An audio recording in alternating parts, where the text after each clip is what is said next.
ఈ రోజు ఉన్నటువంటి పరిస్థితుల్లో తెలుగుదేశం పార్టీ వాళ్ళు నమ్ముకున్న వాళ్ళని పక్కన పెట్టి ఒక కోటీశ్వరరాలను తీసుకొచ్చి పెట్టారు. వాళ్ళెవరు? వేమిరెడ్డి ప్రభాకర్ రెడ్డి, వేమిరెడ్డి ప్రశాంతమ్మ. వీళ్ళు మొన్నటి వరకు మన పార్టీలో ఉండి జగన్మోహన్ రెడ్డి గారి దగ్గర రాజ్యసభ సీటు తీసుకుని 6 సంవత్సరాలు విలాసవంతమైన జీవితం గడిపి ఇప్పుడు తెలుగుదేశం పార్టీలోకి పోవడం జరిగింది. ఎందుకు తెలుగుదేశం పార్టీలోకి వెళ్లారు? 2 విషయాలు.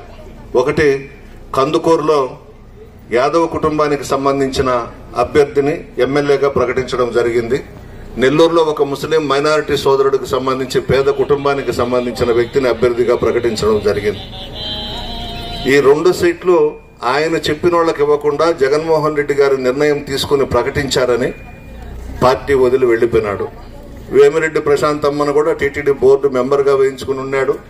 ఢిల్లీలో 4 రాష్ట్రాలకు సంబంధించి టీటీడీ బోర్డుగా చైర్మన్ గా వేయించుకుని ఉన్నాడు. ఇన్ని పదవులు అనుభవించి ఈరోజు చిన్న విషయం దగ్గర జగన్మోహన్ రెడ్డి గారిని వదిలి వెళ్లిపోవడం జరిగింది. చాలా డబ్బు ఉంది.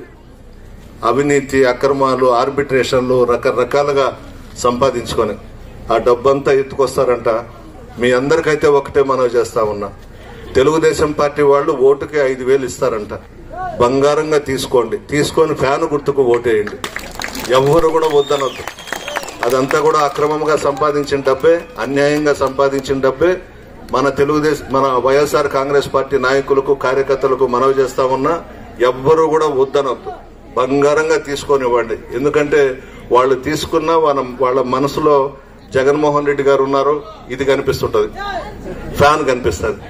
అందువల్ల మనమేమి అనుమానపడాల్సిన అవసరం లేదు. బంగారంగా తీసుకోండి అమ్మా. తీసుకొని పోలింగ్ బూత్ లోకి పోయినాక మీ మనసులో జగన్మోహన్ రెడ్డి గారు ఉన్నారు, ఒక్కొక్కరికి 2 ఓట్లు ఇస్తారు. 2 కూడా ఫ్యాన్ గుర్తు మీద వేసి ఎమ్మెల్యే అభ్యర్థిగా నేను పోటీ చేస్తున్నాను, ఎంపీగా విజయసాయి రెడ్డి గారు పోటీ చేస్తున్నారు.